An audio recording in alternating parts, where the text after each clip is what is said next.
I was born to preach the gospel. I was born to preach the gospel. I was born to preach the gospel. And I sure do love my job. Yeah. I was born to preach the gospel. I was born to preach the gospel.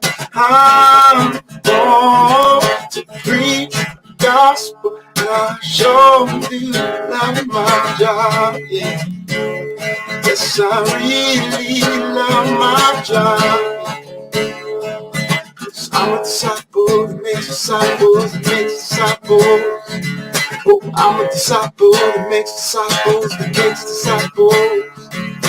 I'm a disciple that makes disciples that makes disciples.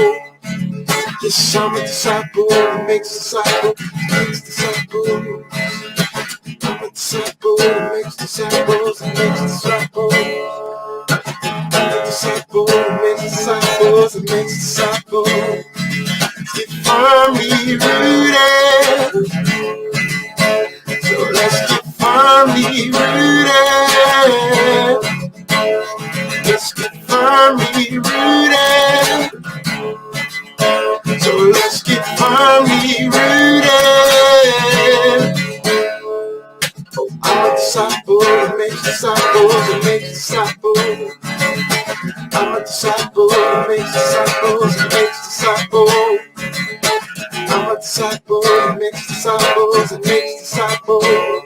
Let's get firmly rooted. Firmly rooted. Let's get firmly rooted.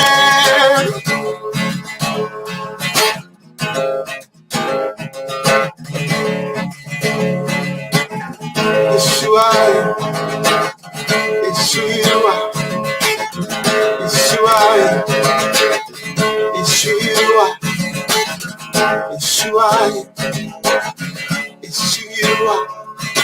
I'm a disciple that makes disciples that makes disciples.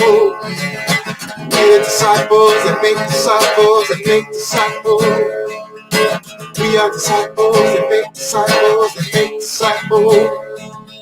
We are disciples that make disciples that make disciples. Let's keep firmly rooted. Firmly rooted.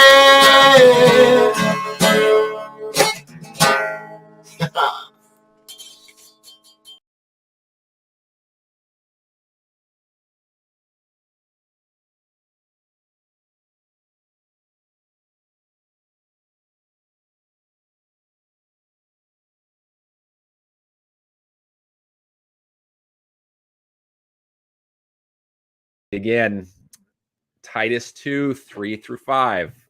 Likewise, teach the older women to be reverent in the way they live, not to be slanderers or addicted to much wine, but to teach what is good. Then they can train the younger women to love their husbands and children, to be self-controlled and pure, to be busy at home, to be kind, and to be subject to their husbands, so that no one will malign the word of God.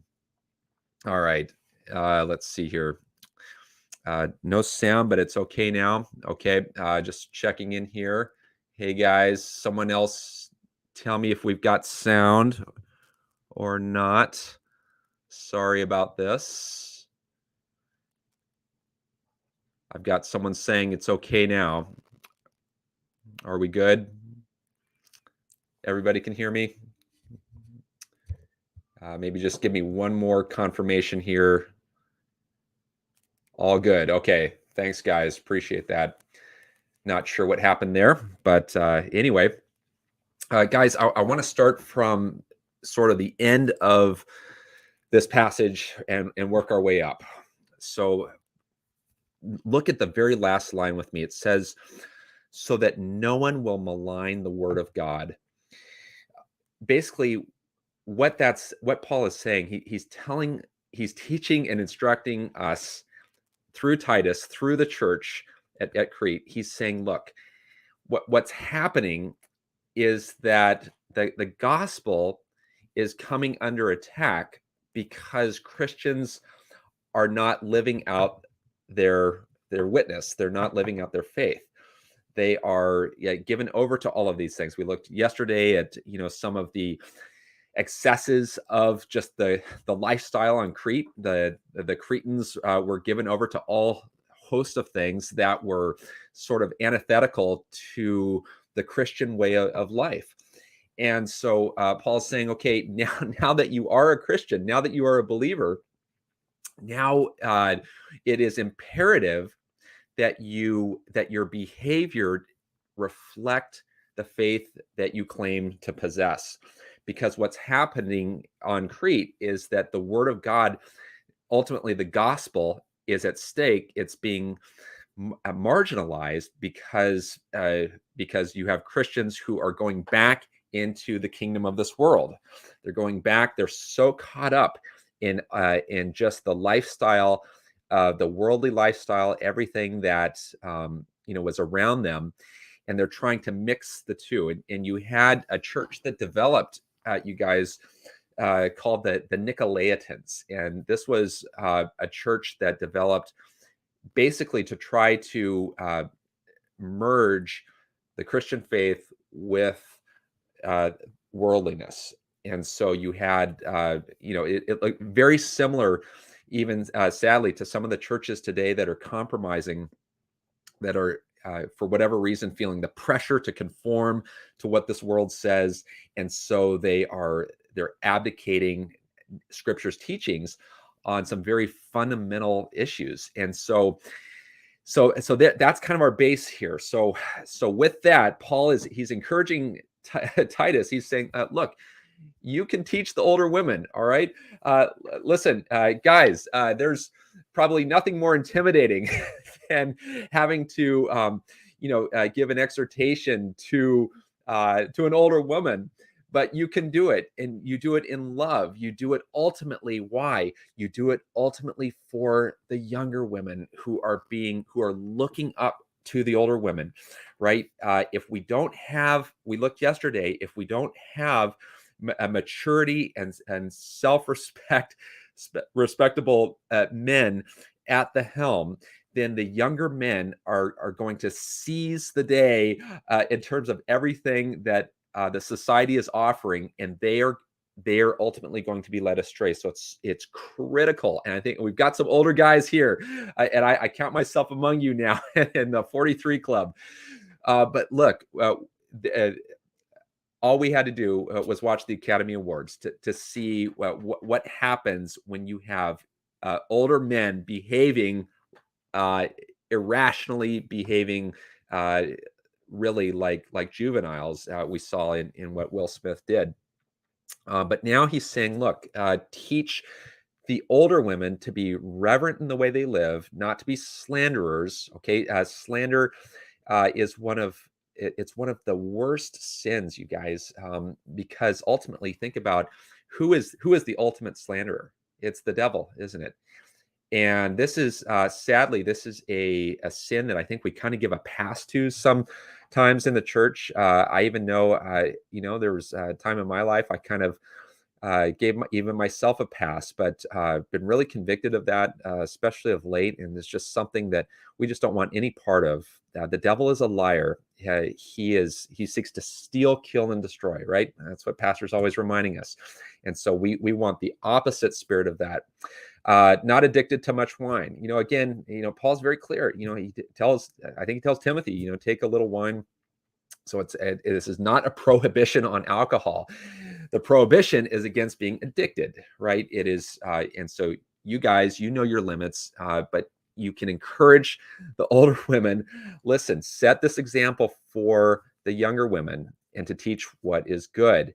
Then here it is. Then they can train the younger women to do what? To love their husbands and children. That is their primary goal and responsibility, is to love their husbands and children, to provide that safety net at home.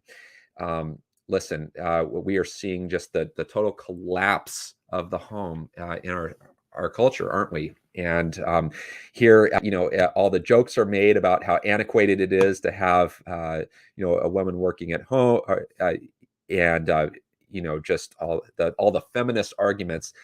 And yet, what are we seeing?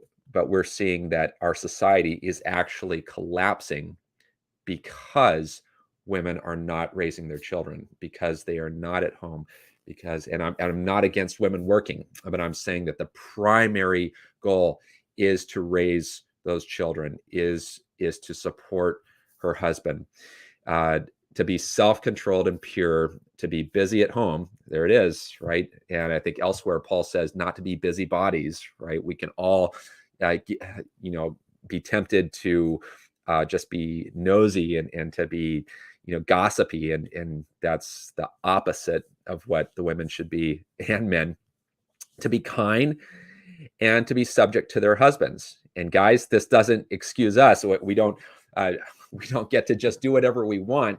No, we are to love our wives. My wife and I actually have, I love it. We have this picture now of she submits, but I provide the cover. And so in order for her to feel safe to submit it to my leadership in the house, in the home, I have to provide a covering for her so that there's that safety, right? So that I'm not doing something that she is uncomfortable with. And so anyway, there's a whole devotion here on how we are to steward our role as husbands, as men. But regardless if you're a husband or not, if you have a wife or not, guys, this is a clear call for the church to exhort one another. Guys, you can do this. If you see an older woman who is out of line, you have the biblical freedom and mandate to teach that woman to be reverent in the way she lives. And that's not wrong. You don't need to feel bad or embarrassed. Obviously, you do this with counsel. You check in with your pastor first, make sure that everything is done in the right way. But we hold each other accountable. It's iron sharpening iron, right? There's no elevation. One is not above the other. We are our brother and our sister's keeper. So I hope that's an encouragement to you guys. Get out there, get in the game. We are here to ultimately to strengthen the church and to make sure that no one will malign the word of God, because lives are at stake. Salvation ultimately is the end goal. All right, guys, that's what I had for you this morning. Hope it was a blessing. Pastor Tom says, Elmer, we are praying healing and relief over you. And we are, Elmer. We are with you, brother. Ed Pilla, good morning.